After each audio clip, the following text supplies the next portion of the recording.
Banner ಸಮಸ್ಯೆ ಆಗಿದಿರ ಅದು ಅದಕ್ಕೆ ಎಲ್ಲರಿಗೂ ಅವಕಾಶ ಕೊಡ್ಬೇಕಂತ ನಾವು ಕೂಡ ಮೊನ್ನೆ ಹೇಳಿದೀವಿ. ಈಗಲ್ಲ ಮೊನ್ನೆ ಕೂಡ ಹೇಳಿದೀವಿ ಎಲ್ಲರಿಗೂ ಅವಕಾಶ ಕೊಡ್ಬೇಕು.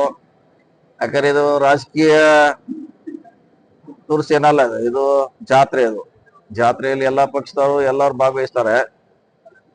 ಸೊ ಎಲ್ಲರಿಗೂ ಸಮಾನ ಅವಕಾಶ ಕೊಡ್ಬೇಕಂತ ಈಗ ನಾವು ಹೇಳಿದ್ರಿ, ಎಲ್ಲರಿಗೂ ಅವಕಾಶ ಕೊಡ್ಬೇಕು. ಬ್ಯಾನರ್ ಮುಕ್ತ ಮಾಡುವಂತದ್ದು ಮುಕ್ತ ಮಾಡ್ಲಿಕ್ಕೆ ಆಗಲ್ಲ, ಜಾತ್ರೆಯಲ್ಲಿ ಎಲ್ಲಾರು ಹಚ್ತಾರ, ಎಲ್ಲರಿಗೂ ಅವಕಾಶ ಕೊಡ್ಬೇಕಷ್ಟೇ ರೀ. ಮುಕ್ತ ಮಾಡ್ಲಿಕ್ಕೆ ಆಗಲ್ಲ. ಒಂದು 8 ದಿವಸ ಹಚ್ಚಾರ ಎಲ್ಲಾರು. ಪಕ್ಷದ ಕಾರ್ಯಕರ್ತರ ಮುಖಂಡರಿಗೂ ಕೊಡ್ತಾ ಇಲ್ಲ. ಇಲ್ಲ ಅದನ್ನೇ ಹೇಳಿದ್ರೆ ನಾವು ಅದಕ್ಕೆ ಹೇಳಿದ್ರಲ್ಲ, ಅದಕ್ಕೆ ಕರೆದು ಕೇಳಿದ್ವಿ. ಅವ್ರ ಕಾನೂನು ಹೇಳ್ತಾರ, ಆದ್ರೆ ನಮ್ ಪ್ರಕಾರ ನಮ್ ಖಾಸಗಿ ಇಲ್ಲ, ನನ್ನ ಮನೆ ಮುಂದೆ ಹಚ್ಚಲಿಕ್ಕೆ ಯಾರ ಪರ್ಮಿಷನ್ ಅವಶ್ಯಕತೆ ಇಲ್ಲ, ನನ್ನ ಅಂಗಡಿ ಮುಂದೆ ಹಚ್ಚಲಿಕ್ಕೆ ಅವಶ್ಯಕತೆ ಇಲ್ಲ.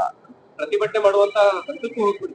ಹೋಗಿದೆ ಈಗಾಗಲೇ. ನಾವು ಕೂಡ ಎಲ್ಲರಿಗೂ ಅವಕಾಶ ಕೊಡತ್ತೆ ಈಗಾಗಲೇ ಹೇಳಿದೀವಿ. ಅದನ್ನ ನಾಳಿಂದ ಸಾಲ್ವ್ ಮಾಡ್ತೀವಿ, ಅವ್ರಿಗೂ ಎಲ್ಲರಿಗೂ ಅವಕಾಶ ಕೊಡ್ತೀವಿ. ಈಗ ಮಳೆಗಾಲ ಒಂದ್ ಕಡೆ ಜಾತ್ರೆ, ಇನ್ನೊಂದ್ ಕಡೆ ಜಲಪಾತ.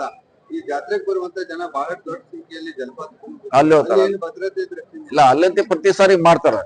ಇನ್ನು ಹೆಚ್ಚು ಮಾಡ್ಲಿಕ್ಕೆ ಹೇಳ್ತೀವಿ. ಪ್ರತಿ ಸಾರಿ ಹೆಂಗಾರು ಮಳೆಗಾಲದಲ್ಲಿ ಮಾಡೇ ಮಾಡ್ತಾರ, ಸ್ಪೆಷಲ್ ಪೊಲೀಸ್ ಹಾಕಿರ್ತಾರ. ಸರ್, ಈಗ ಏಕಕಾಲಕ್ಕೆ ಲಕ್ಷಾಂತರ ಜನ ಭಕ್ತರು ಸೇರ್ತಾರೆ ಮಾಡ್ತಿದ್ದಾರೆ. ಅದೇ ಒನ್ ವೇ ಮಾಡ್ತಿದ್ದಾರೆ, ಅದೇ ವೆಹಿಕಲ್ ಬರ್ದಂಗ್ ನೋಡ್ತಿದ್ದಾರೆ. ಅದಕ್ಕೆ ಬೇಗ ಅವ್ರನ್ನ ವಾಪಸ್ ಕಳಿಸುವಂತ ವ್ಯವಸ್ಥೆ ಮಾಡ್ತಿದ್ದಾರೆ. ಕ್ಯಾಮ್ರಾಗಳನ್ನ ಹಾಕಿದ್ದಾರೆ, ಎಲ್ಲಿ ಸಮಸ್ಯೆ ಆಗದಂಗೆ. ಮತ್ತು ಸ್ಪೆಷಲೈಸ್ ಇಂತ ಕೆಲಸ ಮಾಡಿದವ್ರನ್ನ ಸ್ಪೆಷಲೈಸ್ ಹಾಕಿದ್ದಾರೆ. ಈ ಜಾತ್ರೆಯಲ್ಲಿ ಅಂತ ಇಂತ ದೊಡ್ಡ ದೊಡ್ಡ ಮಾಬ್ಗಳಲ್ಲಿ ಯಾರ್ಯಾರು ಕೆಲಸ ಮಾಡಿದ್ದಾರೆ, ಆ ಸ್ಪೆಷಲೈಸ್ ಇದ್ದವ್ರು ಕೂಡ ಅವ್ರನ್ನು ಸ್ಪೆಷಲ್ ಆಗಿ ಡೆಪ್ಯೂಟ್ ಮಾಡ್ತಿದ್ದಾರೆ. ಮತ್ತೆ ಮುಂಚೆ ಯಾರು ಇಲ್ಲಿ ನೌಕರಿ ಮಾಡಿದ್ದಾರೆ ಅವರು ಕೂಡ ಹಾಕ್ತಿದ್ದಾರೆ. ಜನರಿಗೆ ನಿರೀಕ್ಷೆ ಇದೆ ಸುಮಾರು. ಯಾಕಂದ್ರೆ ಇದೇನು ಒಂದೇ ದಿವಸಕ್ಕೆ ಬರೋದಲ್ಲ, ಇದು ಸೈಕಲ್ ಇದು ಬರ್ತಾ ಹೋಗ್ತಾರೆ.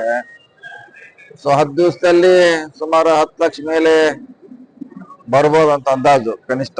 ಡೈಲಿ 1 ಲಕ್ಷ ಜನ ಹೊರಗಿಂದ ಬಂದು ಹೋಗುವಂತ ಅಂದಾಜು ಇದೆ.